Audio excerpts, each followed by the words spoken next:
There we go. And we should be live. Give me just a second. The theater professor. I'm checking some things. Let's see, we are... No, oh, come on. Show us some more. And we should be live. An error occurred. Give me just a second. Where am I?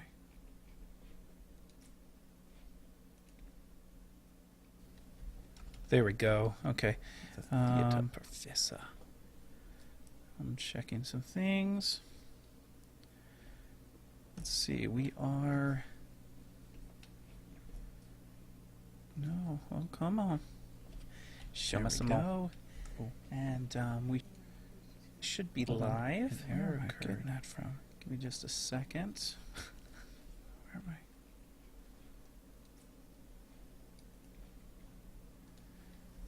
There we go. Okay. The theater professor. There it is, Bubba. I'm checking some things. Refresh the page. Let's see, we are... No, oh, come on. Show us some more. And we should be live. Where am I getting that from? Give me just a second. Where am I? Ah, boom, there we go. All right. All right, do you have it now? Do you see the little comments on the side?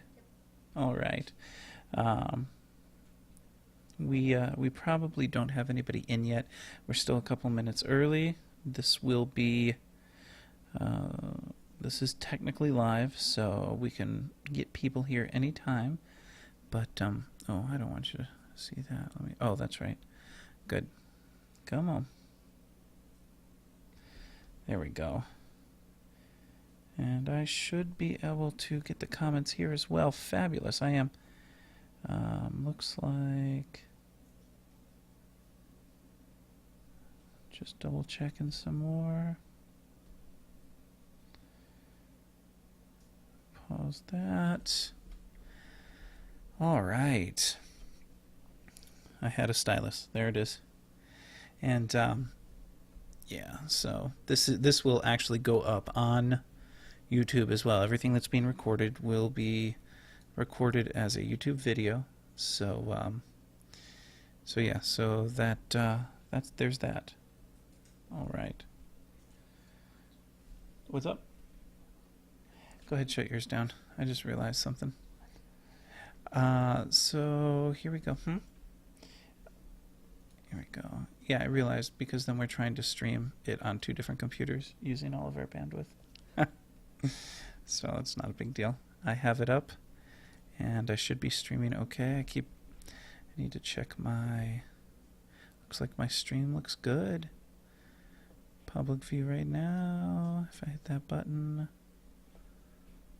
I want to do no voice. Good.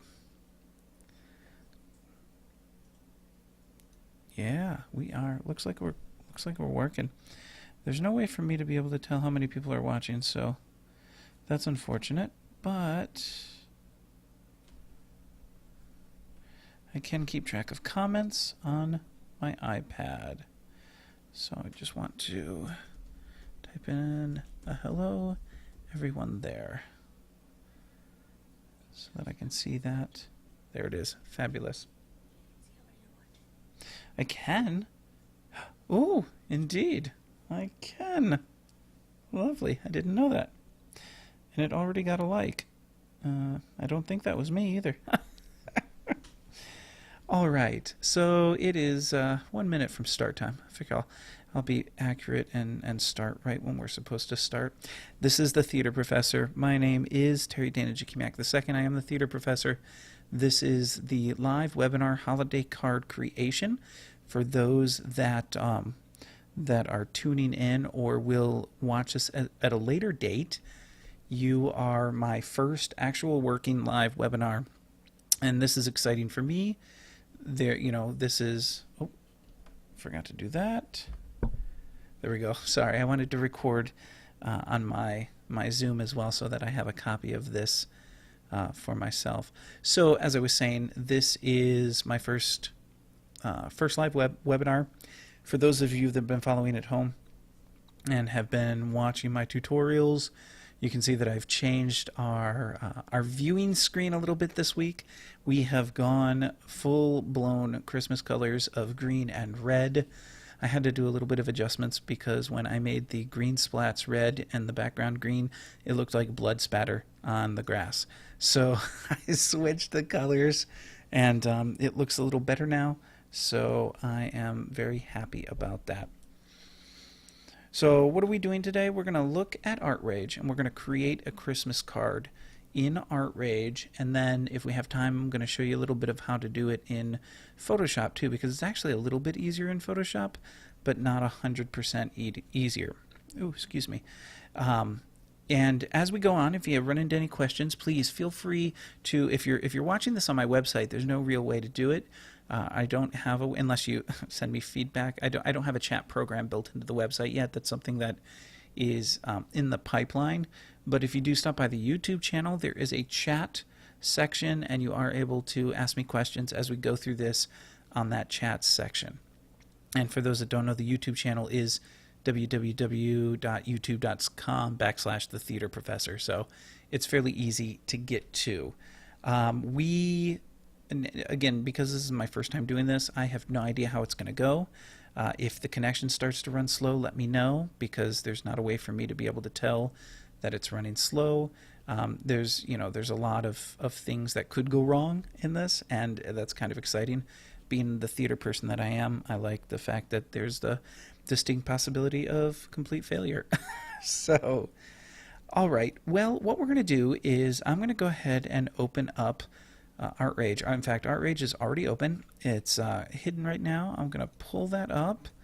I'm going to click this button and this button, and here we are in ArtRage. Again, I'm using the PC version. Yeah, we're up to 2. My wife's sitting next to me, and so she's keeping an eye on things as well.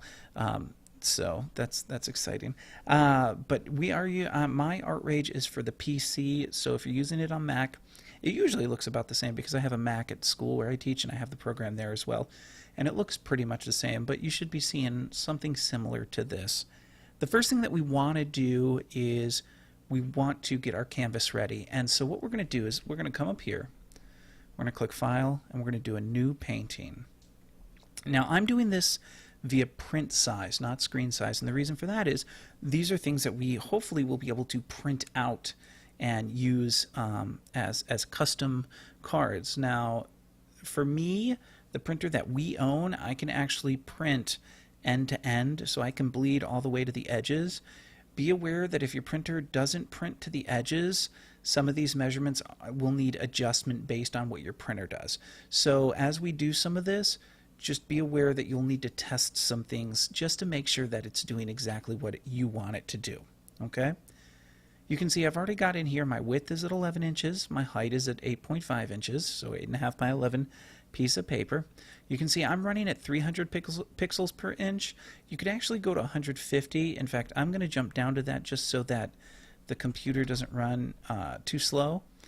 And 150 usually prints pretty good at home. If you're printing it, if you're going to get these done at a print shop, you may want to go 300, or you may need to go exactly what the print shop wants you to do. But I feel like 150 is fairly close. And just so you know, every time I peek down, I'm just looking at my YouTube channel here so that I can see if any comments pop up. All right, so the canvas we want to use, I'm going to use a watercolor canvas because I like watercolor. So I'm just going to go into paper and use watercolor. It's not the best one, but it is doable. I'm not going to load any tracing. Not changing. Oh, yeah, I don't need any of those presets. So I'm going to click OK. And here we have it. The first thing I'm going to do so that you can see, I'm going to zoom out. Okay, so there's my paper. And the first thing we need to do is we're going to add a layer, and we're going to create some guidelines. And the guidelines will help us understand exactly what we are doing in regards to, and where we're putting things in regards to the paper. Now understand that if you're doing this and you want the card to be able to be printed on both sides, you would actually have to do 2 paintings, what I'm essentially doing here is the outside of the card, so the front and the back of the card. I'm not doing the inside. If you wanted to do the inside, you'd need to do a second piece of paper. So just be aware of that. So here we are. We're going to come over to our layers. We're going to add a layer. Okay, I like to have a blank layer at the very bottom in case I need it for something. So we have our second layer here, and we want to create some guidelines. And we're going to use the ruler tool to create these guidelines. So I'm going to open up my stencils, and you can see if you scroll down you have a ruler section. And I'm going to grab my ruler here. Now, for those of you that may be joining from a country that uses centimeters, I'm going to be using inches because that's what I'm used to. So you'll have to bear with me. If you use centimeters, I don't. So I apologize. So what I've got here is I've got a ruler, and I've got it opened up to about, there we go, 12 inches. Okay. And I'm going to take the ruler down, and the first thing I'm going to do is I'm going to make some outside gutters. And that's essentially areas along the outside that I'm going to try not to put too much paint in. Okay, so essentially a white border. And the way I'm going to do that is I'm going to come up top and set my 0. If you see right here, I'm putting my 0 right near the end. It's not going to be perfect, but it's going to be pretty close. Okay? I'm going to grab my pencil, and I'm going to grab a color like a light blue, I think, for my gutters. Okay? I'm going to line up my pencil. Oops. Raise it up a little bit. Now you can do this one of two ways. Okay? I'm going to do it this way first. I've lined up my pencil right with, this is 1/4 of an inch here. If I hold the shift button down, oops, put my pencil down, and no, that's not doing it. It's not shift. There it is. It's I'm sorry, it's control. And if you hold control down, you can draw, and shift, there we go. You can draw a straight line, boom, right like that. You see that? So that's shift and control, shift and control.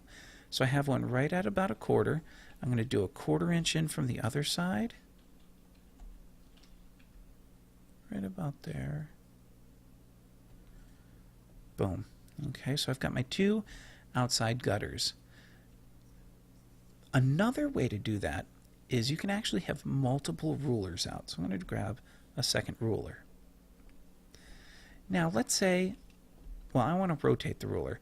To rotate the ruler, you press and hold Alt while hovering over the ruler, and if you hold Shift, you can get a vertical ruler. Okay, you with me so far? Again, I want to say hi to the new viewers. We're up to 4 right now. If you're just coming in, if you're watching this on my website, there's no real way to make any comments. But if you do go to the YouTube channel and click on this, there's actually a comment area, and you can chit-chat with me. And that is www.thetheaterprofessor.com. And, or I'm sorry, that's my website. It's www.youtube.com/thetheaterprofessor. And there is a chat function available on the right hand, I believe on the right hand side. All right, so now we have 2 rulers. Now the second way we can do this is if we take, for example, this ruler here, and we're going to set this right here. And we're going to take our first ruler and we're going to bring it down so that it lines up with that 1/4 inch mark. Now what you do is if you run your cursor over the ruler, it creates a line right against that ruler. See that? You can do the same thing on the top side. So we're going to set it there. You can start, I start outside the paper. That way I don't get a stray mark like this. See that stray mark? I'm going to undo that. So I start outside the paper. I put my pen down. I then drag it over top of the ruler. And there we go. So now we have our 4 outside gutter marks. The one other area that I want gutter marks is in the center. So what I'm going to do is I'm going to set my ruler here. I'm going to take my second ruler. I'm going to put it at 5.5. I'm going to draw one line there. Oops, there I go, going crazy. I'm going to draw one line there. Maybe not. Come on, work with me now. There we go. One line there, and then I'm also going to draw a line a 1/4 inch either side of there.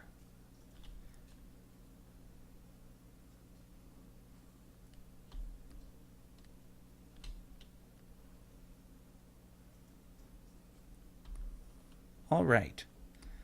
So now you see we have, oh, hi, Marlene Medina. I hope you're enjoying this so far.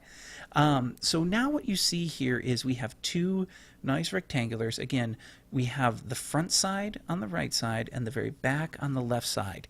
And this is where we're going to do our creation. Let me go ahead. I'm going to keep these rulers out because I do like to use them for a variety of things. I'm just going to put them both vertical. Oops. I love the undo button. Put them both over here. Okay. All right. So now, believe it or not, the hard part is done. Well, what I consider the hard part, which is kind of getting yourself set up. I'm going to grab my layers, and I'm going to add another layer. Okay. Now, what I'm going to do is I'm actually going to take my outline markings and put them to the top because I want them on top of everything as I work so I can continuously see them. See, if I put them below it and I ended up accidentally painting, oops, let me change my color to like white. I could accidentally do that, which they're still there. They're just hidden by the paint that I just did. Okay, so we're going to get rid of that. So we now have our blue line marks on the top side. So there is, at this point, a billion different things that you could do to create your Christmas decoration. And at this point, there's a billion different things I could go over. I just want to do a couple different things and kind of start to give you some ideas. First off, one of the things that you want to think about is depending on the holiday. See, and the reason I made it holiday, you know, a lot of people are going to do this like it's Christmas. Which is fine, but I have some Jewish friends, you know, maybe they want to make Hanukkah cards, and so I wanted to kind of be open so any holiday, you can create these, okay? So I'm going to focus on the Christmas time because as you can see, if you're looking at this, you can see my Christmas tree is up, and you see my stockings over there, so I'm full holiday season right now, okay? So we're going to look at the Christmas themed for me, okay? Now, we can do this one of two ways. One way, which is wonderful with ArtRage, is to create your art yourself.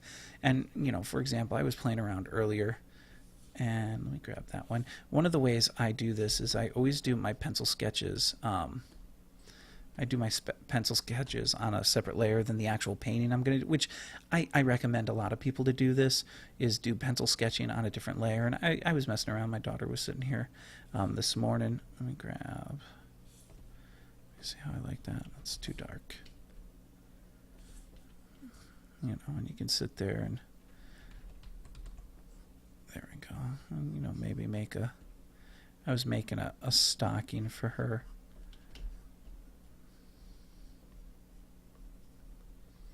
Yeah, and I'm doing this, you know, at this point I'm doing this all from my head and from the stockings that are behind me, you know. Let's see.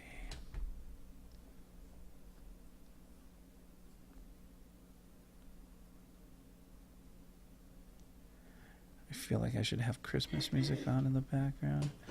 Do, do, do, do, do, do.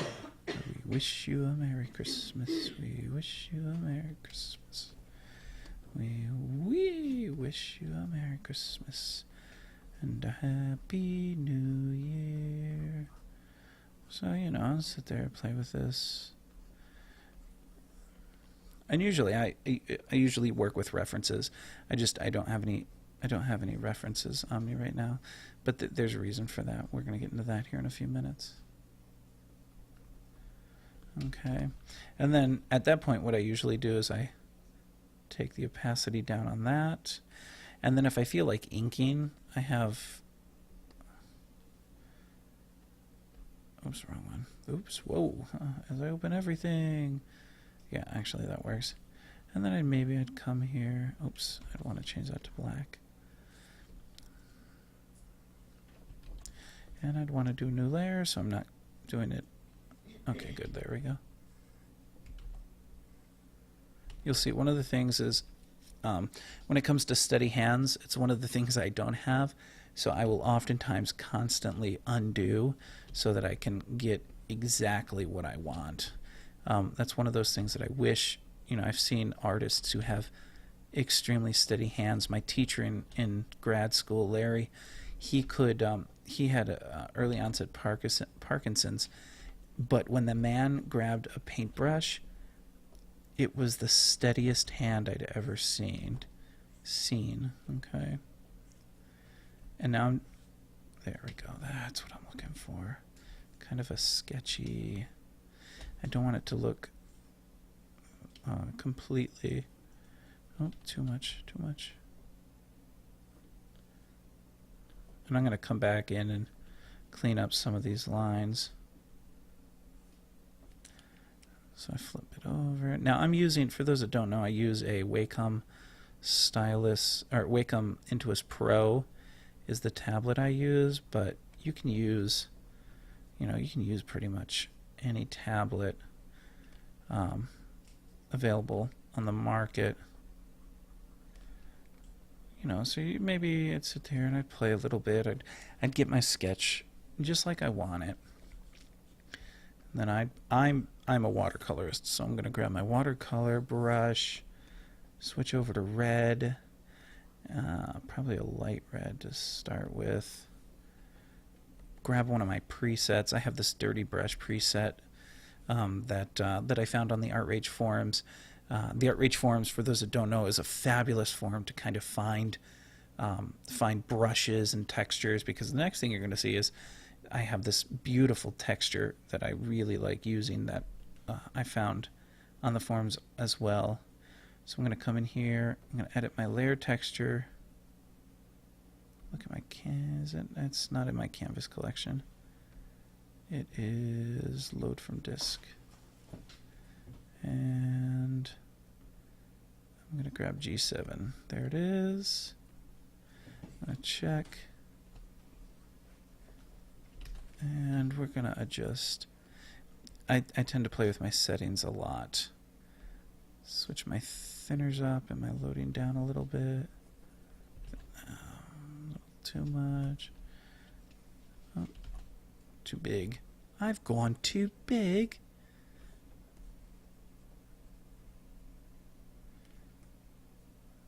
I'm not liking this so far. I played with it earlier. I'm going to go back to this real quick. Let me lay some color in first. Maybe I'm just not. And the great thing about watercolors, I tend to do it very quick, and I don't necessarily want to be inside the lines because that's no fun, or at least it's no fun for me. So I'm gonna get a bunch of color down, and you'll see in a second. I'm gonna grab that texture that I was talking about. I'm gonna come over here. Now I'm gonna edit that layer texture. Load it from disk. Check it off. And then I'm gonna have a little fun. Grab that there. And take that down. Take that back up. There we go. Just starting to get some.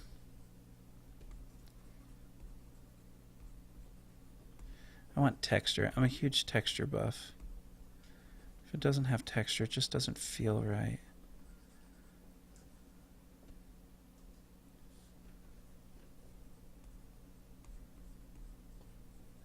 There we go, and drag some of that in. And then, other things you can do is I'll oftentimes switch watercolor brushes midstream, just to, again, to have a little bit of fun with this. I want to bring my thinners back up, my loading back down. There we go. And then, of course, if you haven't done this already, you can grab your hard wet blender. Ooh, that was really loud. Hard wet blender. And then blend some of the outsides to give you that watercolor feel. Now, what I would say is don't do all of the outside. Let a little bit of it stay hard. I mean, you can do that. Okay? And then you can start to see we're starting to get something that's a little bit fun and a little bit cartoony. I like the cartoony feel. And then what you can do is, again, depending on what you have, this is a sticker spray I have. Again, found it on the forums. Now I'm going outside the lines, and that's on purpose.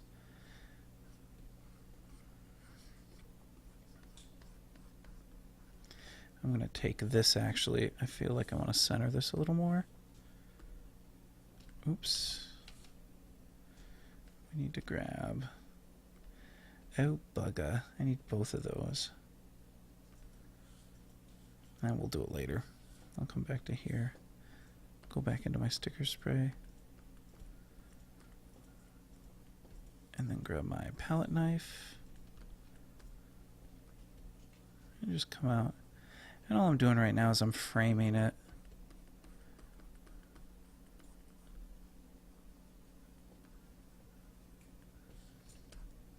Maybe grab a darker.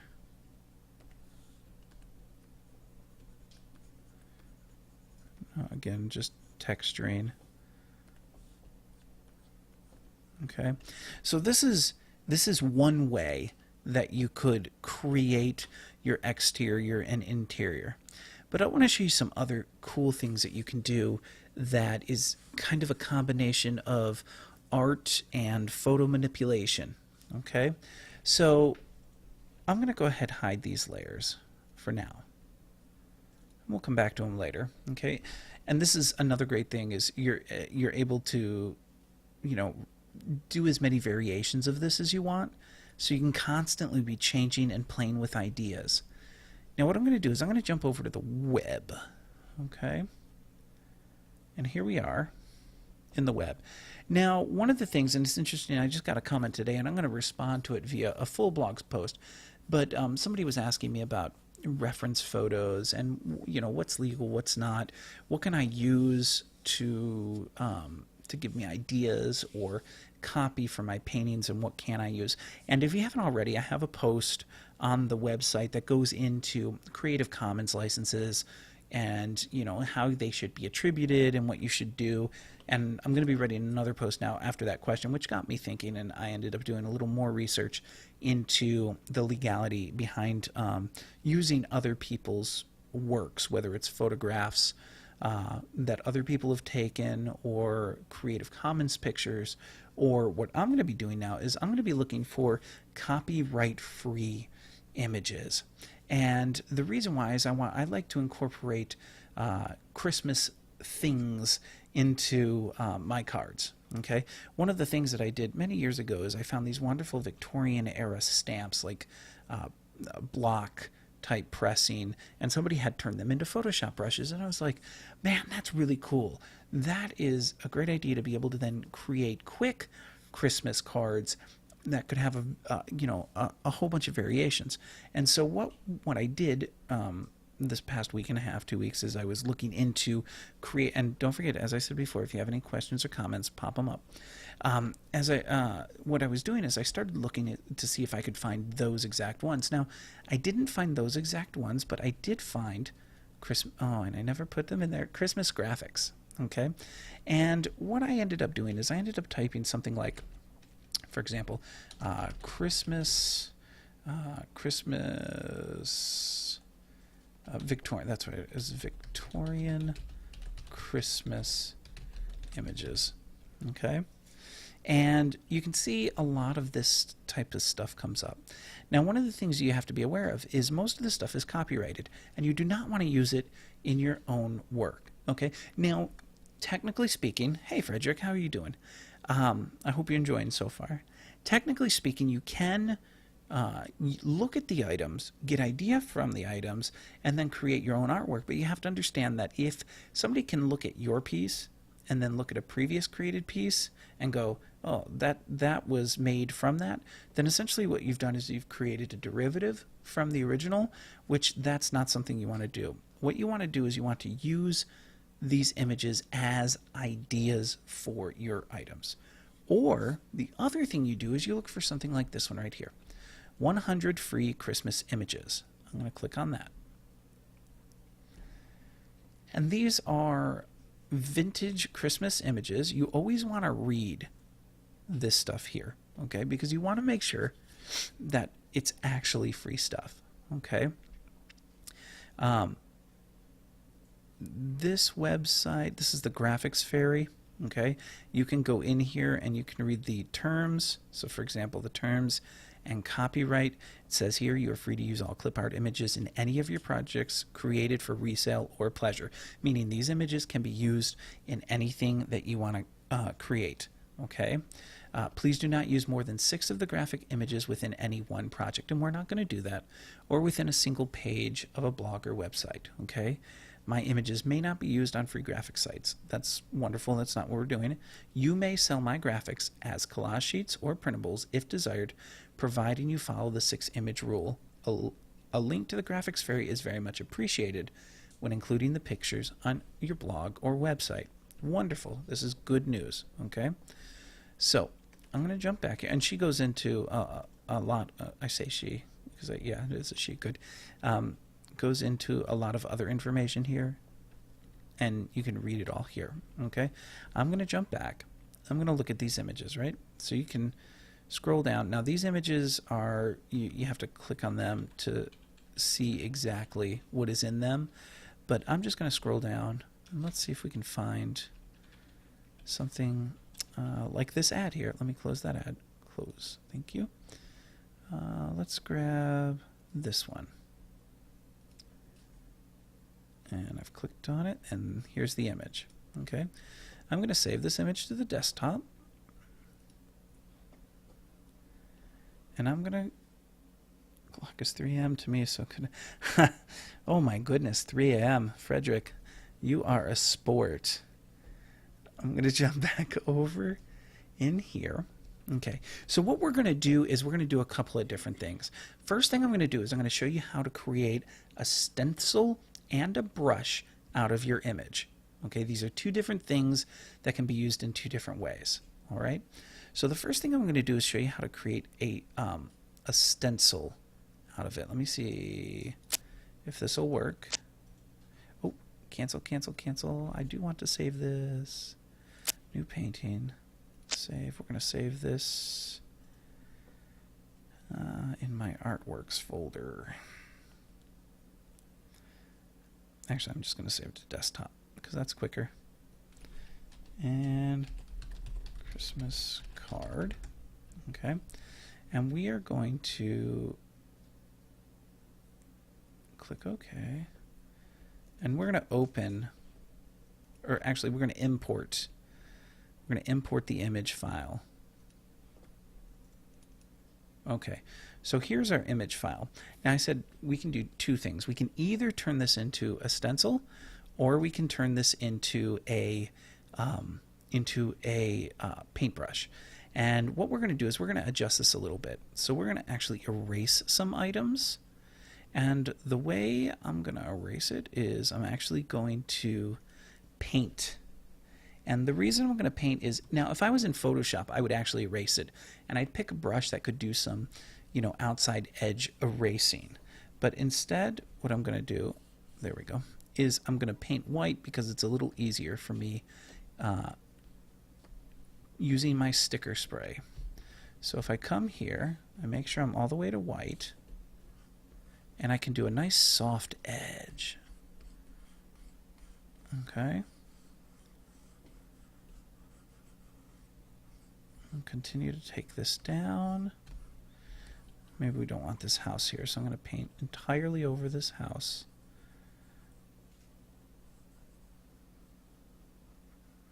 I come up this way, and I want soft edges all the way around, which means we're going to lose a little bit of the Santa in the back here. Okay. Okay. Again, I've chosen to paint white, not erase, because erasing unfortunately gives me a hard edge, and I wanted this nice broken up edge, and I'm using a sticker from my sticker spray. Now, to turn this into a stencil, what you need to do is you need to right-click and do New Stencil from Layer Contents. Oops. Well, that's stinky. Hold on one second. Because what just happened, and I just realized this, is... Oops. Let me undo that. Don't you hate it when your best laid plans go to waste? And I can't even move my stencil. Let me turn that off. See, and that's what I was afraid of. All it did was stencil a square. Okay, so let me delete that, and we're going to do it a different way. You guys are wonderfully patient, and I appreciate that. So instead what we're going to do is we're going to create this, turn this into, well, let me see if I can. Man, I was doing so good today. As I try and figure this out, feel free to ask me questions. I'm looking to do something very specific, so it's a matter of finding exactly what I want to do. And I'm not finding it. Let me do it this way.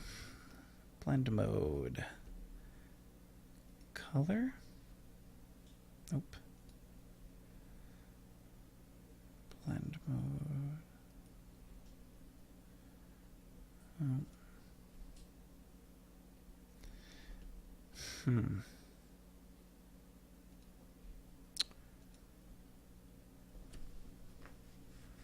Sorry guys, sorry I've hit a bit of a snag here because I'm trying not to do anything in Photoshop yet. And let me try this. And if it works, great. Ah, that did work. Now let me check this. Color.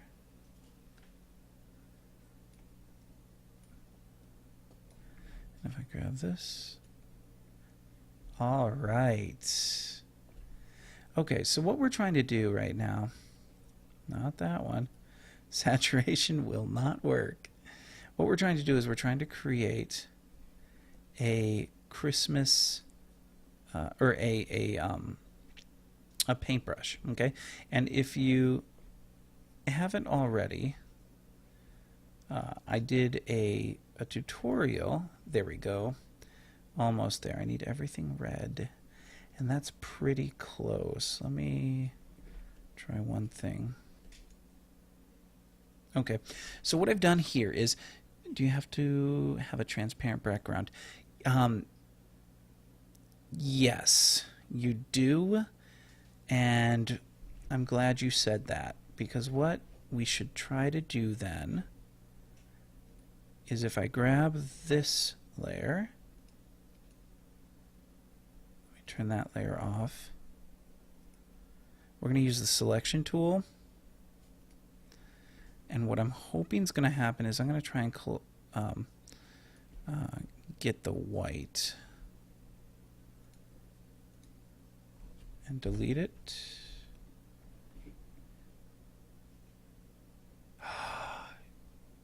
Bo, I have to tell you right now, that's what I forgot to do. Thank you. I'm telling you thank you right now. Okay, we're going to do a new painting. I'm not going to save this because what I needed to change here is I needed to change the canvas settings.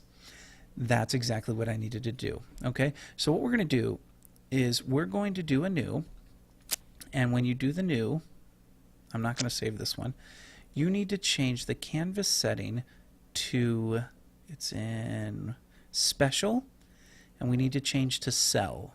Okay, see, now we have a transparent background. That's exactly what I needed to do, Bo, and it just wasn't clicking with me. I was thinking of the Photoshop way of doing things.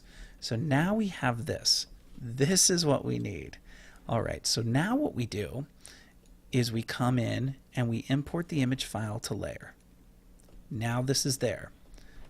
Next step is exactly like I did before. You want to grab a paintbrush or a sticker spray or a paintbrush, whatever you want to use, and put it in white. And you want to paint your white out. And we're going to get rid of all this white in a second. But this is the best way to get a nice rough edge around it rather than just a, I like texture. Let me just put it that way. There we go. Okay. Now if we go to the select tool using our magic wand, we can delete all that. There we go. Now we have our Santa Claus. Now again, if you've been watching any of my previous tutorials, you know that if it's not red, it won't actually work. So we're going to add a layer on top of it. On that layer, we're actually going to grab our paint bucket tool. We're going to grab red, and we're going to paint the entire thing red. But then what we're going to do is we're going to change the blend mode. And not overlay. What is, I was doing, not saturation. I think it was color. Okay. And actually what we're going to do is we're going to undo that, because what we're going to do is we're going to do a select first so we can be selective. We're going to select where we had to. Let me do this. There we go. Our previous selection, and then we're going to inverse the selection. Okay. Then we're going to add the new layer. Then we're going to do a paint bucket of red on it. Okay. Then we are going to take it and we're going to make the blend mode not multiply. I'm trying different blend modes. Sorry. To color. There we go. I'm going to select, go back to our select tool, invert our selection, delete all that excess. You saw there was a bunch of excess there that did not look pretty. And now if we deselect everything, we have what is going to turn into a paintbrush. Okay? We need to save this as a PNG file. So I'm going to export the image file to my desktop again. And we'll call this Santa Brush, Santa Baby. And now we have an image file. Okay? We're going to come back and we're going to open up our previous card. Okay. Let me zoom out a little bit. And we're going to make a new brush. Now for those of you that haven't made new sticker spray. Now for those of you that haven't made new sticker spray, here's a chance to learn how to make a new sticker. So what we're going to do is we're going to grab our stickers button here. And we're going to create a new sticker. We'll call this Santa Baby. We're going to click on the lower layer color. We're going to grab our Santa brush. We're going to click OK. We now have, you can see here amongst all my other ones, you can see we have our Santa sticker. Now how do we use that sticker as part of a sticker spray? Well, if I go into my brush, my presets, there we go. If we go into my presets, what we need to do is we need to create, and with our settings open here, no, I don't want stylish properties. You silly rabbit, tricks are for kids. We want to create a new preset.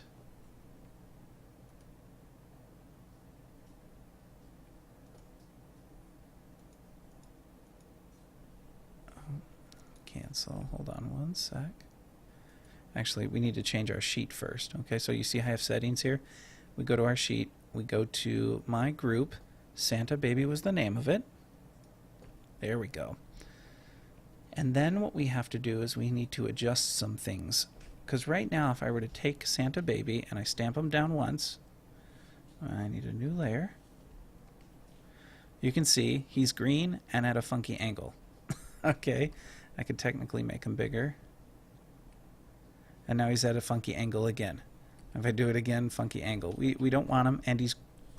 Well, the green actually works because that means one of my settings is correct. There we go. Okay, but we don't want that. What we want to do is we're going to go into our spray variations. Now, I just recently did a tutorial about spray variation. Watch that tutorial for a more in-depth look into it. But what's happening right now is our rotation is set to random. So we're actually going to clear that value, okay? And we are going to have our rotation set at base. Go back up. Come on. Come on. And I'm just going to set the value at 100. There we go. Okay. Our scale is set at base as well. Our other settings are fine. So now when I do it, he's always upright. Okay? Now, why use this over just doing the picture out here yourself? Well, one of the things is I love monochromatic type looks, and what I mean by monochromatic is one color or even duochromatic, having two colors in there. And so what I'll often do, let me reduce the size of this, is do something like this in just red or just green or just whatever color I'm doing. And this way I don't have to go in and try and colorize it or use up a bunch of layers and create it that way. The other thing is now I'm able to use this on multiple projects. Okay? Is this necessarily the best way of doing it all the time? No. But it is a fun way. Right now also I have it set up so the harder I press with my stylus, the more the more opaque it is. So right now it's very light, very dark. Okay? So this is a way to incorporate images. And again, and I cannot begin to say this enough, make sure that the images that you get are not images that are copyrighted by other people. Make sure that the images you pull are free, okay? Or free for use. All right, so let's come back here and let's actually make our first Christmas cards, okay? Now, I'm going to go back. I'm going to adjust these a little bit, but I'm actually going to delete this layer, okay? When it comes to the actual card creation, some of the things that you want to do are think about how exactly you want it to look and what is going to go into it. So I encourage you, whenever you're doing something like this, do as much pencil work as you need to accomplish what it is you want to accomplish. So I'm going to move, for example, I did not like where my previous setting of my stocking was. Okay? And I know I'm going to want to put Merry Christmas up top. See, and here's a good reason. Let me see what's on this layer. Nothing. I've given myself an idea. This is another sticker brush that I created the other day. You can see he's a happy little Santa.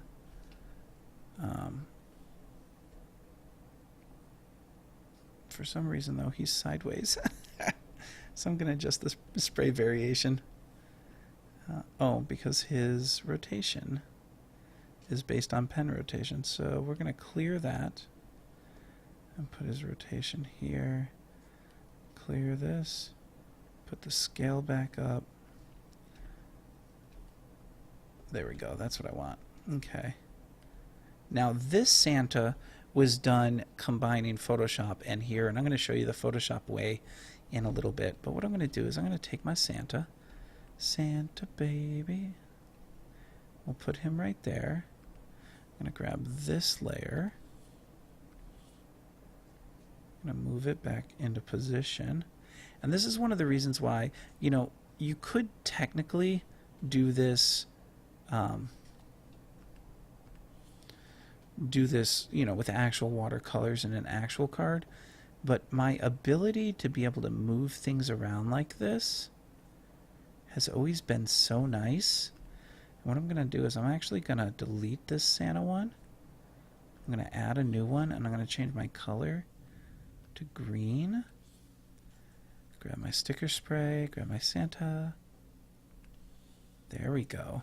And of course, for those of you that are artists, you know why I'm using red and green, because, well, red and green are complementary colors on the color wheel, and they go really well together. And of course, Christmas is all about red and green.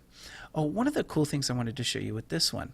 So when you make a sticker like this, so I did Santa's head here, okay? And I can easily, you know, as you can see, I come in and it's a full color of his head, right? Well, one of the things that you could do is if you just do a black and white version, you can actually then go back in and do spot color on him. So I'm going to add a layer above this. And this is just a little trick for those that want a little more control over things. So I've grabbed my watercolor brush. I'm going to grab, for example, red. And we'll, oops. Okay. Oh, I'm not on red, I'm on black. You silly rabbit. There we go. I'm going to just do... Now you're thinking right now, wow, that's really hard-edged. That's because I'm going to adjust this a little bit. Not multiply, I don't like it. Let's go watercolor, but then let's change our opacity. Nope, I don't like that either. Screen. That's not right. I tend to do a lot of this where I play a lot. There, that's a little better. So that's overlay. Then I'll grab this. And we'll give him nice rosy cheeks.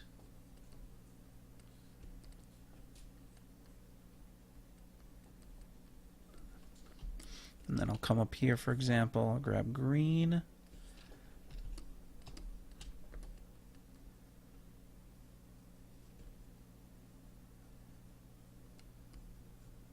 That green's too bright, so I'm going to undo and come a little darker. There we go. And you can see I'm not following the lines. Again, when I work in watercolor, a lot of times I will do, I won't follow the lines. And then a lot of times I'll come back. Now the shortcut key, you guys notice I changed the size of my brush really quickly. The shortcut key for that is Shift. If you hold Shift down and you move your stylus left and right, you can increase and decrease your size really quickly. Come in here. The other thing I do sometimes is if I do want to be close to the edge, I'll go over it and then I will erase right up to it.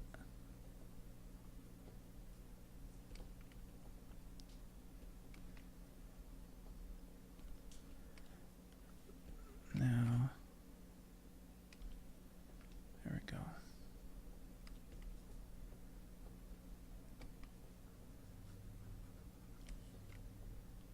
Now we have a nice,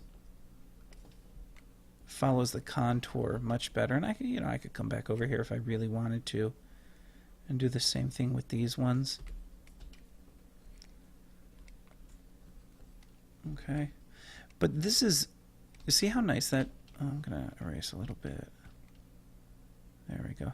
You see how nice that is to be able to color over top of a black and white photo? It really adds another dimension to your coloring. Okay, and you could go in and you could do this throughout his entire thing. So say you wanted to do his head, we come over, or his, not his head, his hat. You come over here and you could paint in, and I'm not being very careful right now.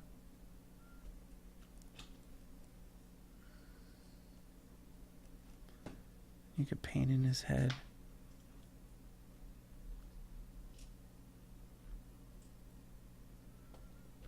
Okay. And what it does is it starts to make it your own, and starts to make it something that that you're creating, and is not necessarily the original. Because the original for this, I will tell you, didn't have quite the saturation in the colors. And so this allows me to pick and choose exactly what I wanted to do. Or if you wanted to highlight specific areas. Okay, so again, that's using the black as your color, laying down the stamp, and then, so for example, what I could do is I could come over here and let's go ahead here. Oops, wrong one. Let's erase this one. I love layers. Just letting you know. Can I merge this layer down? See, and that's the only problem with merging layers down. So instead, what I'm going to do is I'm going to move this layer first to right there. And then I'm going to move this layer second.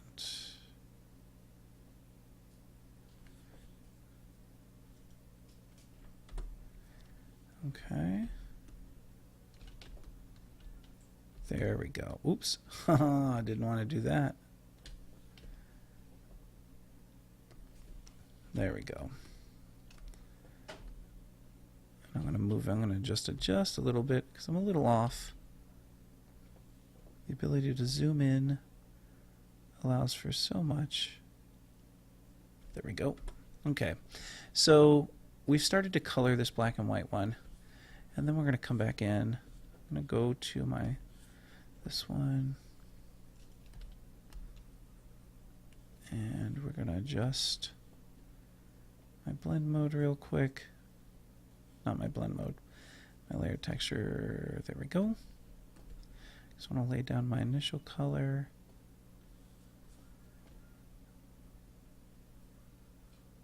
Now I'm on my stocking layer, so it is separate from my Santa layer.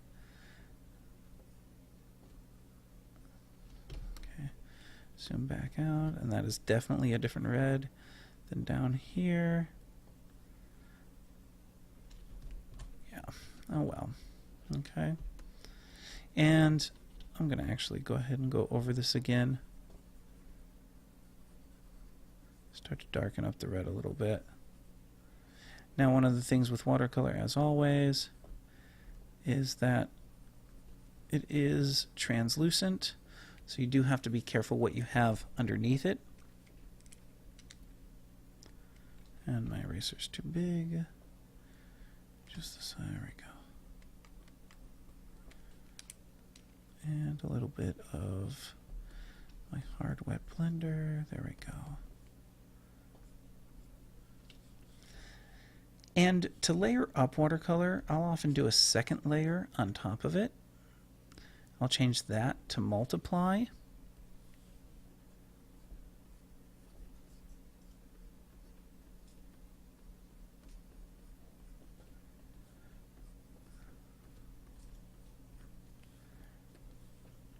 Because again,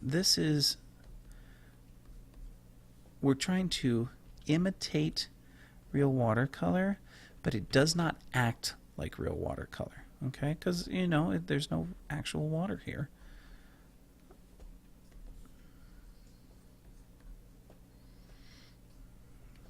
There we go.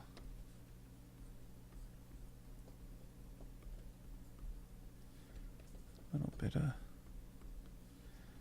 And then I'm going to add another layer on top. Again, to multiply. I'm going to try and get my closest to Payne's Gray as I can get. I'm going to grab my watercolor brush. A little bit of a shadow. But you see how the buildup of layers, again, starts to create that feeling of watercolor?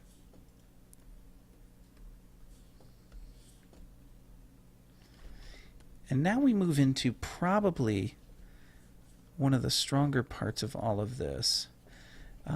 Actually, before I do that, what I'm going to do, I'm creating a group here, and I'm putting my stocking into that group, because what I can then do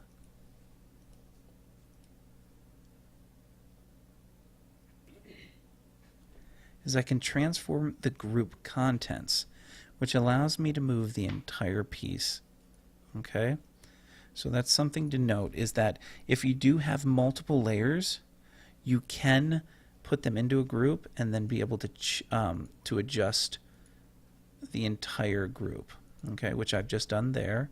I'm going to do the same thing with my Santa. I'm going to put my 2 Santa pieces into a group. I'm going to then transform the entirety of the group and move my Santa down.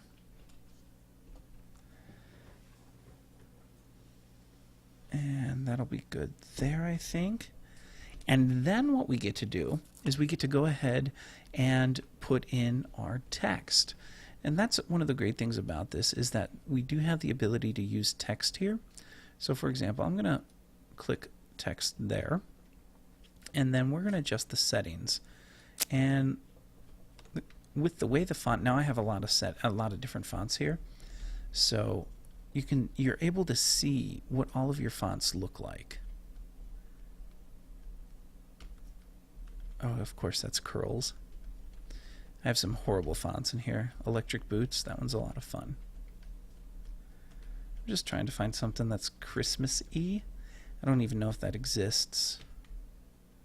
Ooh, I'm going to try this. It's really small right now, so I'm going to grab it all. I'm going to change the point to 300. And then we're going to move that. And then we're going to edit some more. There we go. For some reason I have to put a space in there so that it doesn't get cut off. I'm going to jump it down to 250. There we go. And then what we're going to do is we're actually going to come over here and duplicate that layer. We're going to edit that text. Whoa. Okay.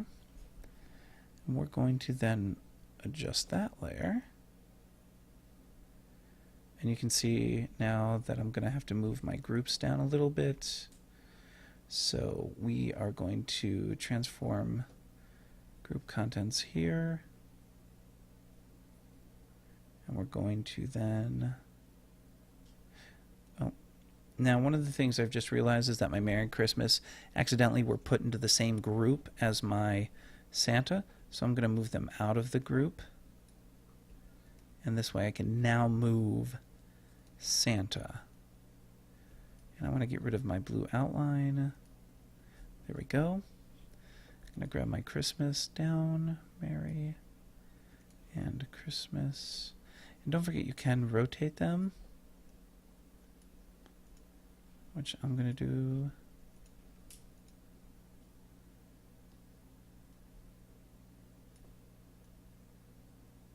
Okay. Now I'm one to not leave my text as is. So what I'm going to do is I'm going to grab my selection tool, deselect, because all I want to do is, so what happened there is when I click this, it essentially did a magic wand of all of my layers. I don't want that. Instead, what I'm going to do is I'm going to click the current layer only. And notice now it just grabbed my Christmas. I'm then going to invert the selection. Okay. What I'm going to do is I'm going to now add a new layer. I'm going to grab my watercolor brush. I'm going to grab my red. And I'm going to paint inside there. Now, one of the things you'll notice is that it painted inside my A. Well, if I undo, I grab my selection tool, I switch to the add mode, and I select I'm on the wrong layer, silly me. Let's do that again. So I'm already, and then I switch to the add mode and click the inside. Now I have the inside of the A as well. So I can zoom back out. I invert the selection. I grab my watercolor brush on my new layer. And again, it doesn't have to be red. I'm just...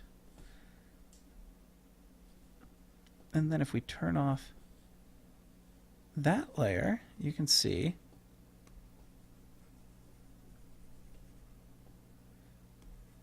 and you could have a little fun with it. And now let's deselect everything. And there we've got Christmas there. And we'll do the same thing with Mary. We'll grab our selection tool. We select all of the outside.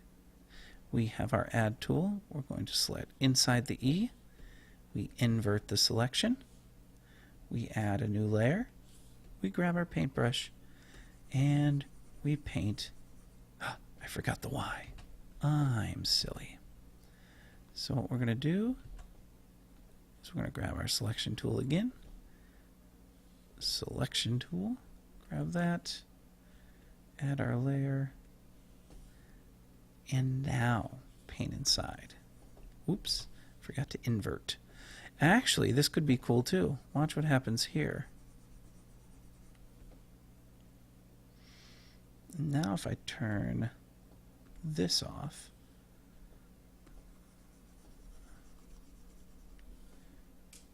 and deselect.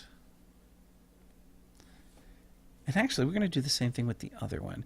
In fact, what we're going to do here, that's given me an idea. And this is the great thing, you know, you do these things and ideas pop up. I'm going to deselect everything. And what I'm going to do is I'm going to do some selections here. So I'm going to select here, which is the Mary, outside the Mary. I'm going to add to it. I'm going to switch layers. Oh.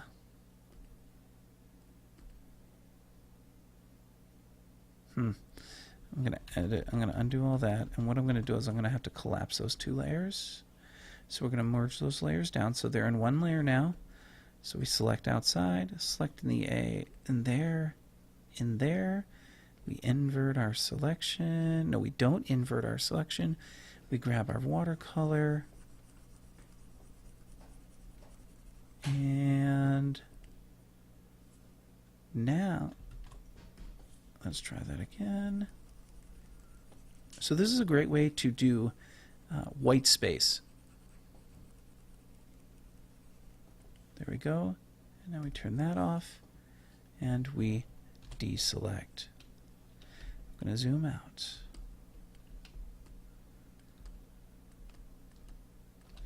I'm going to take my Santa group and I'm going to move him down.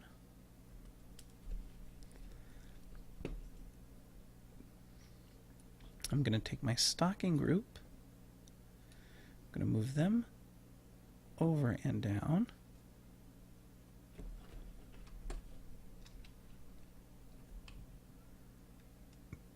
And now we have the front. Oh, Bo, thanks so much for coming. Take care. And now we have the front of our Christmas card. And the great thing about this is you can then do this for the back, do this for the insides, and you have a full Christmas card. And if your printer can handle it, you should be able to print all the way to the edges. Now, obviously, I would probably end up doing a little more. I'd probably come back into this group, do a selection. Okay. Let me zoom in. Okay. And then you can actually add selecting all of these. You know, obviously this could become a little tiresome, but oh, actually what you could do is you could turn this back on. I'm going to deselect all those.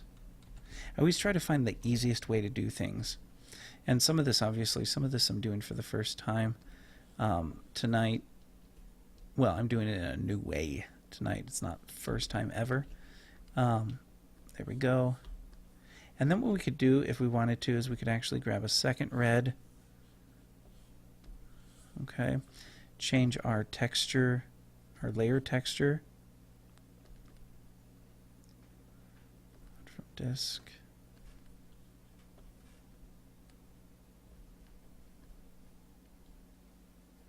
I'm reducing the grain size.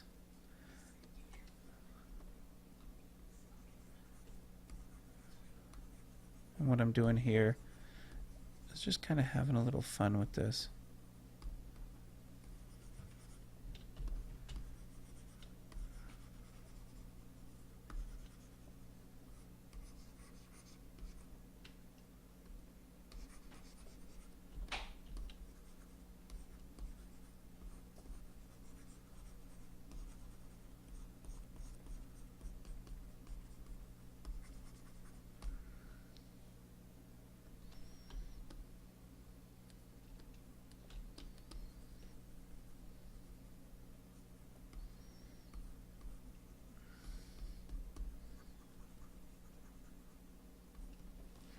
And then deselect. We've got a nice little Merry Christmas montage going on right now. Oops. That's not what I wanted. There we go. Okay. And then again, you can print this off and you can make it pretty.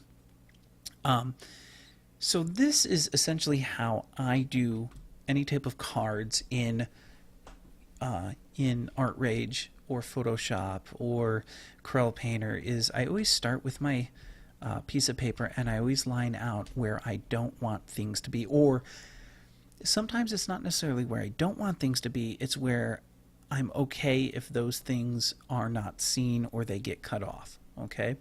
From there, it's a matter of just kind of playing around and developing what it is you want to look at. One of the things I'll suggest to you is if you do, for example, search for Christmas cards, you can start to get an idea of styles. Okay, you'll see, this is a quick Google search. You'll see some of the styles are very modern, like this piece right here. Okay, this one is a little more classic. You've got modern looking here.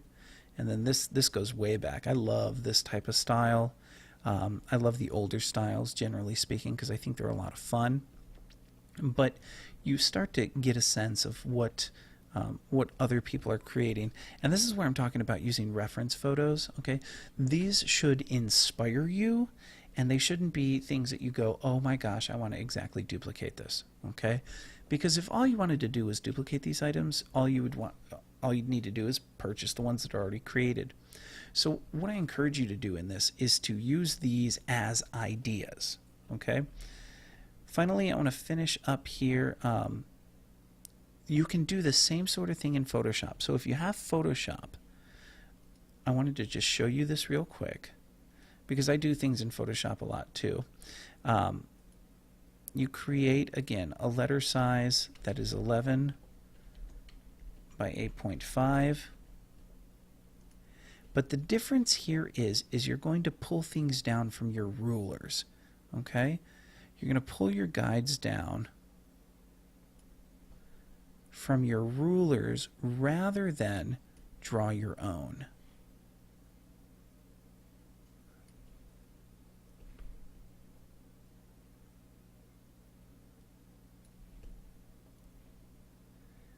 And then you're essentially going to do the exact same thing as what we just did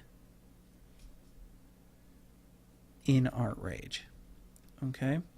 The only difference is depending on what you're doing, it may not feel quite as painterly as what ArtRage does. And that's one of the great things about ArtRage is the fact that it does feel painterly. On that note, I do want to announce a couple things coming to the website. I'm going to be offering or opening enrollment essentially for 2 more classes. If you've been to the website recently, then you know that I want to pull that open. Then you know that I just opened a class pretty much for people who want to learn how to create tutorials and share them on the internet. Well, oops, didn't mean to do that. There we go. For those that are interested in a little more in-depth look and a little closer working with me in regards to ArtRage, I'm going to be offering 2 classes, ArtRage for the desktop and ArtRage for the iPad. These are, I'm essentially treating them very much like I do the classes that I teach at the college that I teach at right now. As I said, there's a blog post that's going up later tonight, and essentially what I say in the blog post is that this is for people who want a little more in-depth learning experience in regards to both of these programs, really kind of going into the nuts and bolts of it. And both of the classes will have limited enrollments. They do cost money. Each one is $99 for essentially 8 weeks worth of content, or you could get 2 for 1 for $149. And what you're getting there, sorry, I'm still working on my watercolor too. What you're getting there is you're getting both live classes, some very specific video tutorials, one-on-one Skype conversations with me in regards to how you're progressing and where you need help, as well as forum discussions with the class in general. Now these classes begin on January 12th. Okay, so if this is something that you're interested in, I encourage you to just go to the website and look at it. I'm just essentially trying to bring my college courses where I teach at the college. I'm trying to bring them to the internet for people as well, because that way I can reach a wider audience and I can help more people out. Erase that right there. There we go. So if that is something that interests you, make sure you check it out. And that's all I've got to say about that. It's going to be a lot of fun. And the reason I got some comments from people who were interested in art classes, and so I wanted to put those out there and get those started. Now, one of the things is these classes will focus specifically on those 2 programs. So they will be, there we go. Sorry, when I get into my art, I start to kind of focus a lot.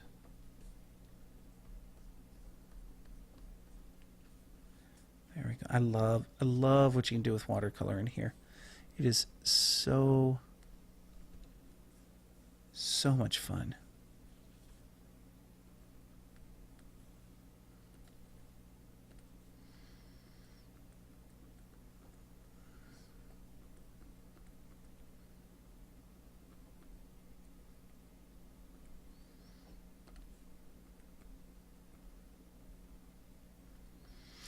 Real quick, does anybody have any questions about anything?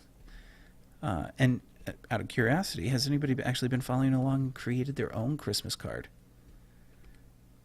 Because that's what I would like to know.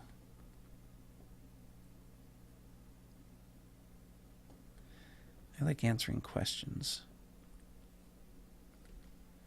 I'm going to keep peeking down at my computer screen down there.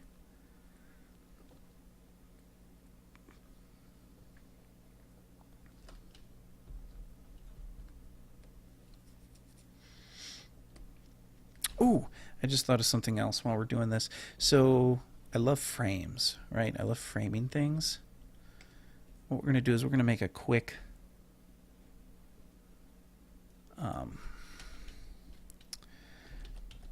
decorative frame. Something like this right here, free.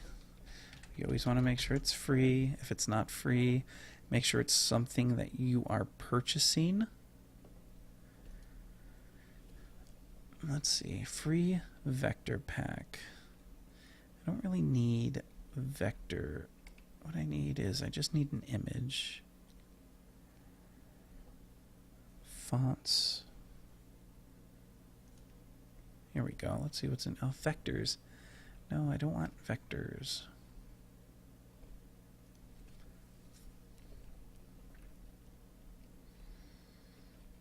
just want...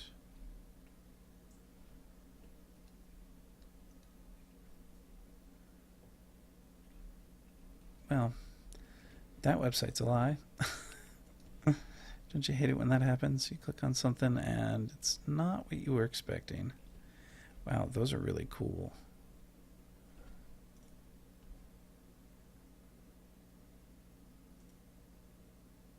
Oh, it's clip art. Oh, even better. Let me try this. Christmas decorative brush. Let me see what happens there. The other thing you can do is you can look at Photoshop brushes. So for example, we're looking at Photoshop brushes here. These are all Photoshop brushes. I'm going to click this one.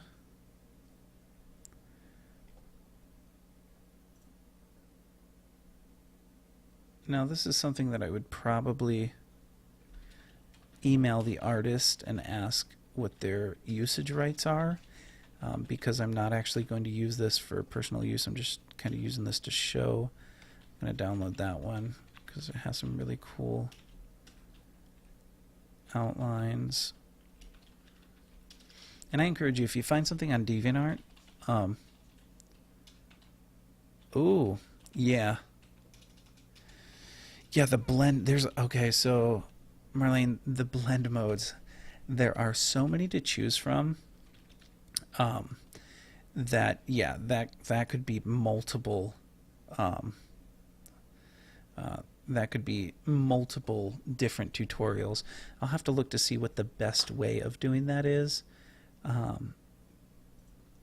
because each of them does something different.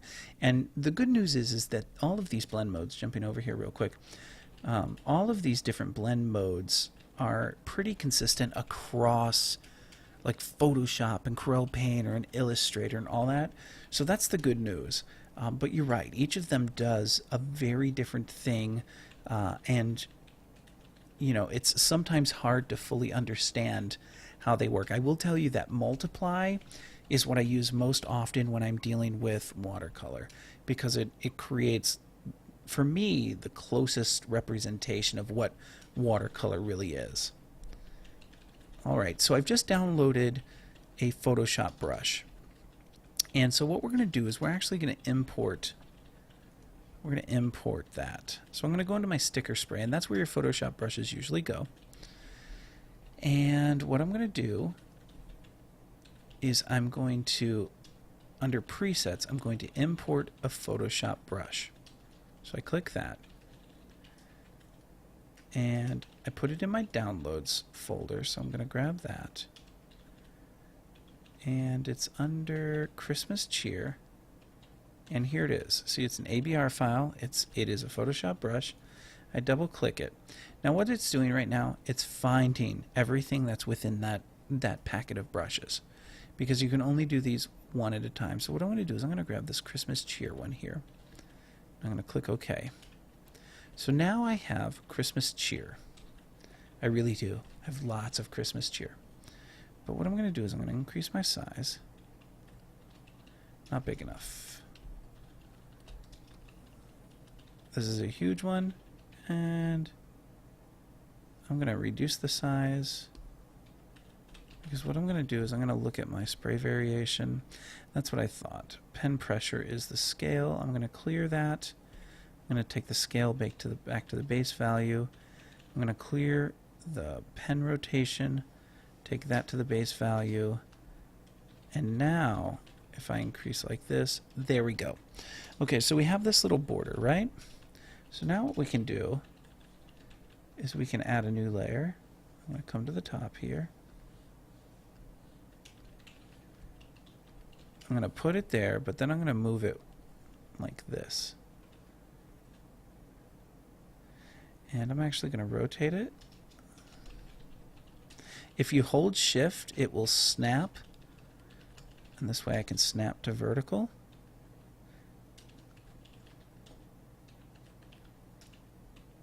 Okay. I'm going to leave that there. I'm going to then just grab, I'm going to create a group.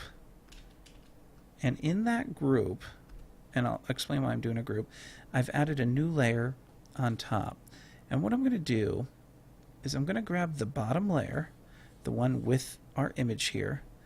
I'm going to do a selection and then invert that selection.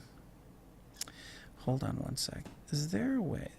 And see, this is one of the things that I like Photoshop a little better for, is that when I select, sometimes I'd like to select, oh, here we go. Let me clear this. There is a select layer contents here, okay?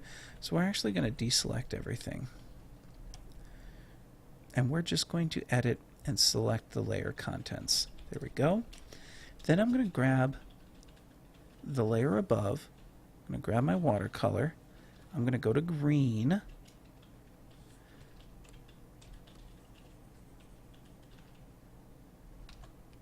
And I'm actually, okay, my loading's at full. I'm going to grab this one.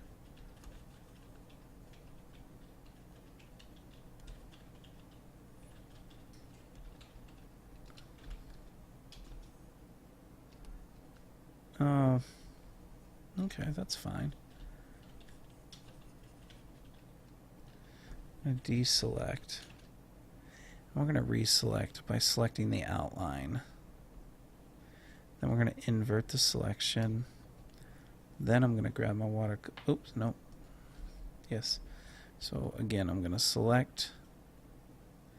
I'm going to select, invert it. And now I'm going to grab my watercolor brush. I'm going to change the texture.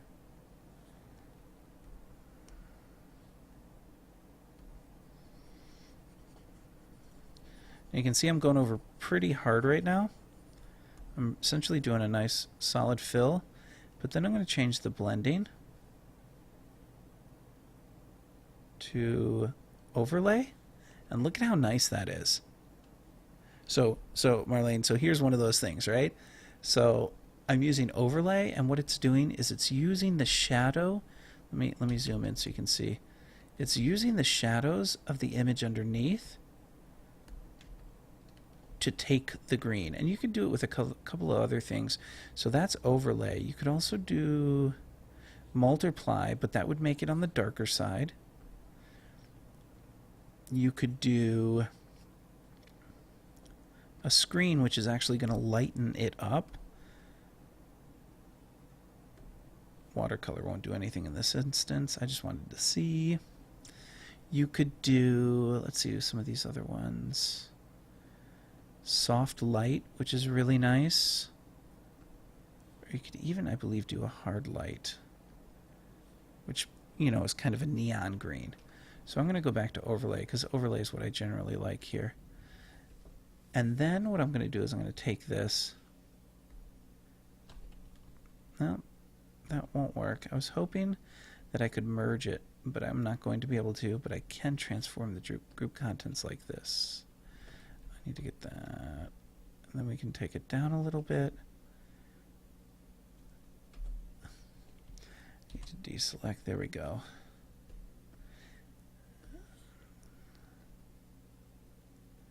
And then what you can do is you can actually then duplicate the group.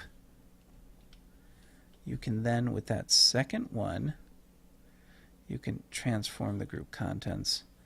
You can move it over.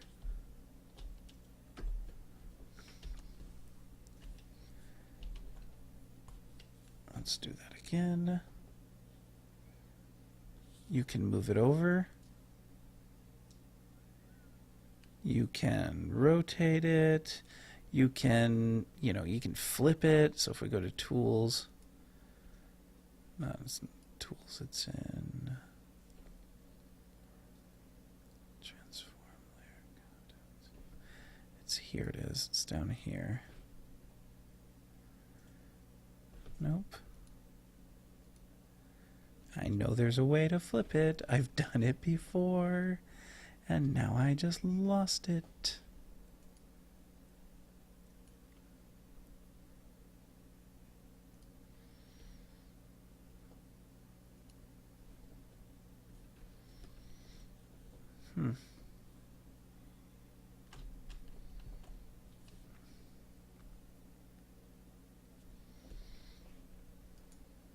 There we go. Let's see. Reset scale. Well, I lost it. I did it just yesterday because I was doing a mirror of something, and I know there's a way to mirror because I do it fairly often when I'm doing a set design, and for some reason my brain has gone voop voop on me, and I've forgotten how to mirror images. This is probably one of the biggest disadvantages when you use multiple programs, is you forget or you remember in one program and forget in another program. And that is what's happening right now with me. Unfortunately, I know there's a way to mirror it. I just cannot remember how that is. But you get the idea of what we're doing here and what we're able to create. This ability to pull in, like this, for example, Photoshop brush, and create these lovely little designs, like those leaves down there.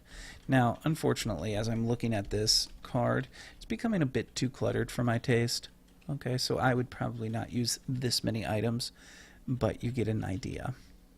All right, holy cow, it is 9:56 Eastern Standard Time. I know some of you guys are from different parts of the country, so or different parts of the world, so that's, first off, really kind of cool. And second off, you guys might be, morning, afternoon, whatever it is. So we are going to go ahead and pull this to a close. I hadn't realized we'd been going for almost an hour and a half, which is awesome. And I want to thank you guys. For those of you guys that stuck around, I really appreciate you guys being here and listening. I hope, what we did today does help. I hope that, you're a little more confident in your ability to create a Christmas card. Or you can do, don't forget, you can do birthday cards. You can do any type of cards now. One of the great uses for this is, say you want to do a birthday card for somebody and you have their photograph. Well, you could actually, if you wanted to, incorporate them into this by doing a tracing image. And let me turn some of my things off, and I'll show you what I mean. Yeah, it's funny, I say, oh, I think I'm done now, but now I want to show you one more thing. So say you're doing, say it's somebody's birthday or something, right? You can come in after I turn off everything else that I have. There we go. You can come in, grab in your tracing. Let me see if I have a decent picture of my daughter. My photo stream takes forever to load. There we go. I'll pull my daughter in here. And I'm going to move this over. Now, the tracing, I want to tracing image scale. I'm going to do a manual scale. I'm going to bring her down to right about here. Okay? And then I'm going to bring the opacity up a little bit. So, say you wanted to do, for example, picture my daughter, and I'm doing a tracing here.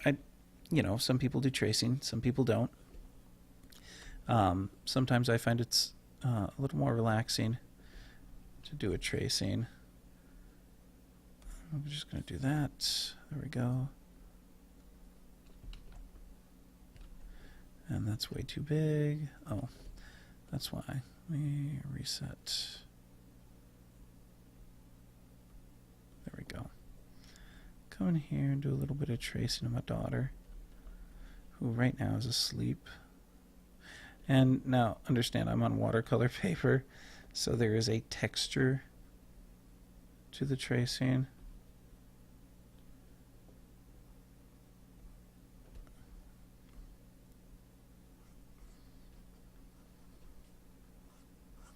Now, tracing's up to you. Some people would do grid work. Some people are going to do, they're going to do freehand stuff. Sometimes, like I said, sometimes for me it's less about the actual drawing and more about what I'm creating in regards to the paint. And so sometimes I just wanted to get a quick a quick drawing down. You know, especially if you're a hobbyist, you know, it's not quite as important. Come on. I'm going really fast through this. Then you could turn your tracing off, but you can start to see, you can make, you know, a birthday card for somebody with their picture on it, which is really kind of cool, right? Okay. So there's a million uses for this card thing. Again, the big thing is make sure you get your gutters in there. Make sure you test out a printing, like just a simple printing to make sure that you can actually print to the edge, because if you can't, this is, you know, this is all sorts of kind of, you know, adjustments will need to be made. Okay. Again, I hope that this was helpful. I hope that you enjoyed it, and my hope is to do a few more of these in the future. You know, maybe do one a month, where we go over something new. So if you guys, you know, if you run into an idea, you know, something that you really want to work on in regards to this, let me know, and we will definitely do more of these, because this is a lot of fun. Any last questions before I kind of sign off? I know I've kept you guys quite a while. I appreciate your patience with me. Again, this was my first live webinar. They are bound to get better as I go on. And the fact that so many of you guys stuck around for so long, I appreciate that. You know, as we move forward, if you know, if you enjoyed this one, let other people know, of course. Make sure you stop by the Facebook page, share what I'm doing on Facebook and on Twitter with your friends. I love hearing from you guys in regards to, you know, what you guys are doing. I think it's really cool, because, you know, I do art for a living, you know, with designing theater, costumes, and scenery. But to see what other people are doing is really, really exciting and a lot of fun. So I think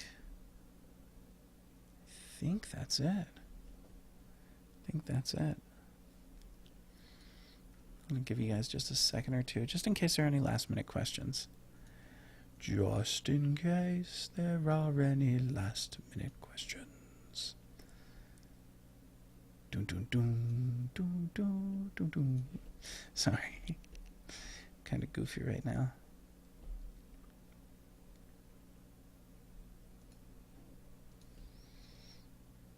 Thank you, Marlene. I appreciate that. And that's, you know, that's kind of the reason why I do keep up these vids, is because I know there are people out there who do get something from it. So I appreciate that muchly. That's the teacher in me. I love teaching. And I think I'll always love teaching. I don't think that's ever going to stop.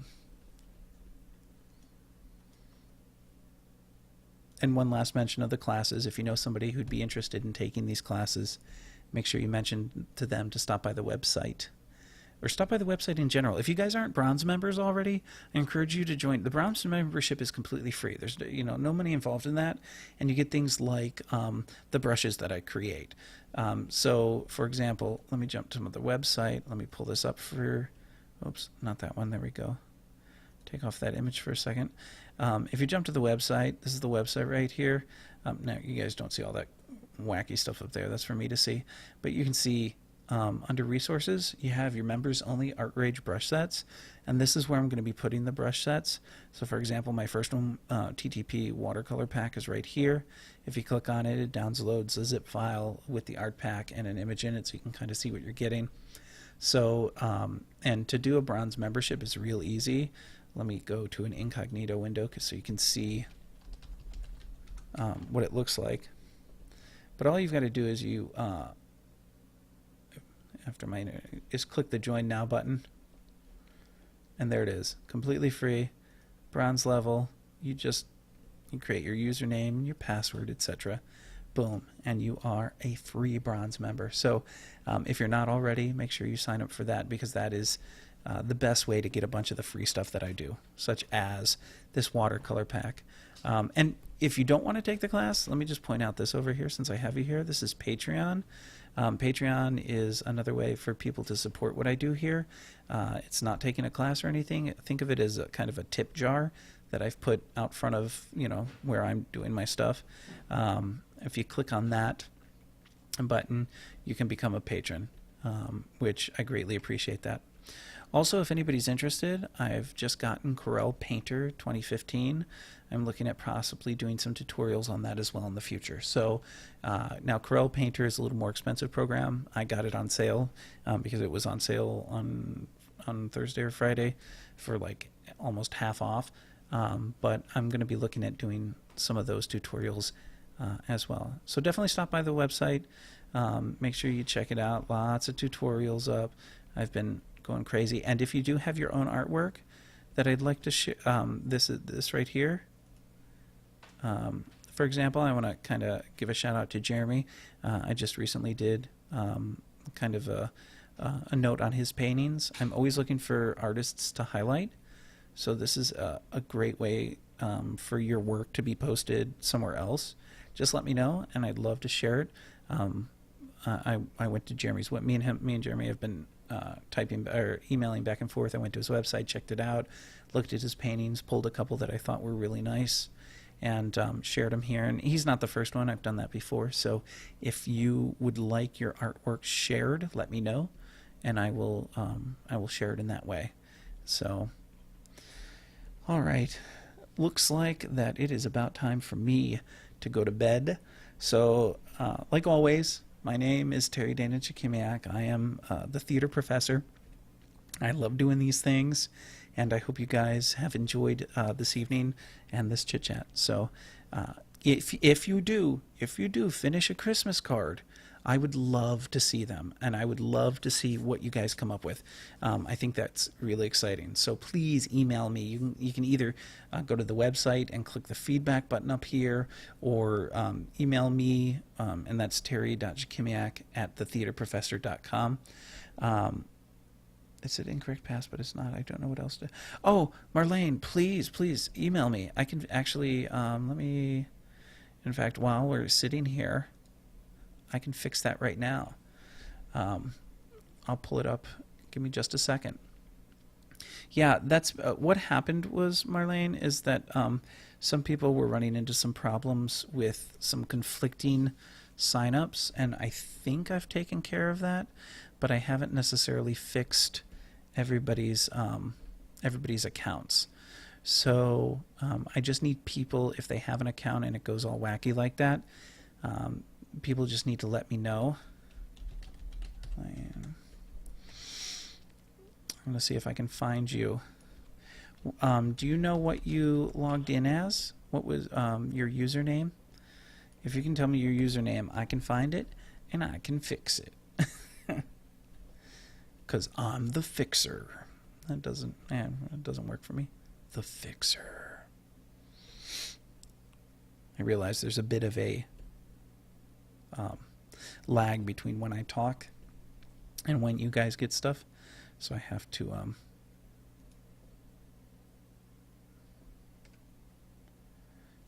wait for your response. I feel bad now. I wish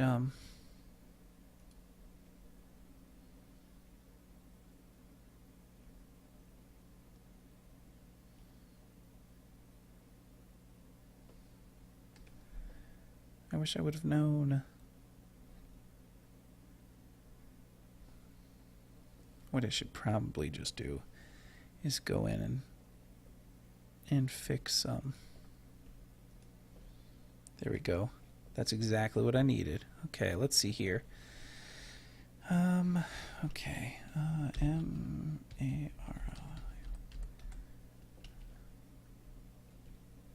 There we go. I've gotcha.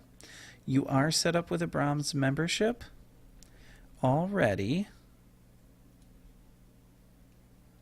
So what I'm going to do,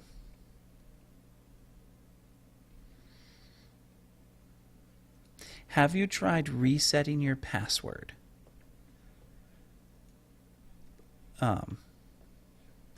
If you've tried that, because I don't want to go in and change things if it's something that's you can easily adjust.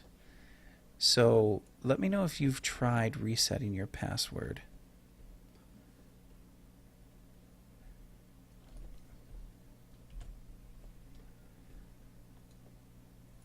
Because if you did, yeah, see, it shows here that you did attempt a password loss and changed.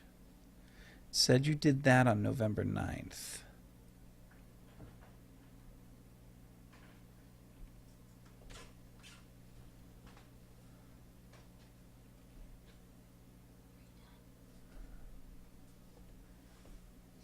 Almost. I'm trying to fix Marlene's account real quick. Okay. Okay. I'm going to try something right now, and if it works, I'm going to send you a quick email. Because this is what I can do. I'm going to try your login with the new now once I make the new password, you're probably going to want to go in and okay, I've reset it for you. Here comes an email to your email address at Hotmail. If that's the email I'm going to be sending to, okay? So obviously you'll want to reset or change the password once you get this, but I did just indeed log in.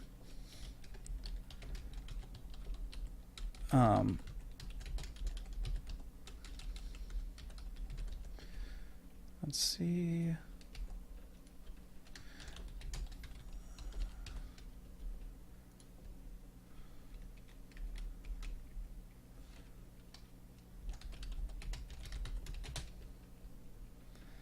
And one last check.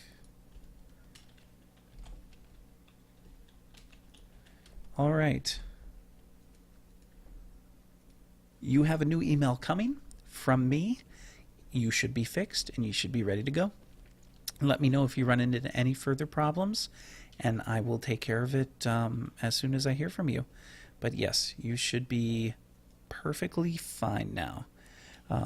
I think I fixed most of the problems with the logging in. What was happening was some people were signing up for the newsletter, and then they would sign up for the bronze, and they weren't communicating. Not the site wasn't communicating with each other, and so what was happening was you were having kind of like two passwords, which was screwing things up. So I've actually removed the newsletter sign up. Now the only way to sign up for the newsletter is to join the bronze membership, which works better for us at the website. So, and I say us like there's other people. No, I do it all. So, all right. Well, I'm gonna go ahead and kill the stream. Thank you again, guys. Feel free to email me if you run into any problems with anything. And again, if you do end up with cards, send them to me. I would love to see what you guys are creating. All right? So, there we go. New member. Thank you, Lewis. Thank you for joining us on the bronze membership. Let me know if you run into any problems. All right. That's it for this evening. Thank you, guys. Have a wonderful evening. Take care. And let's keep this art thing going. I'm having fun. Bye.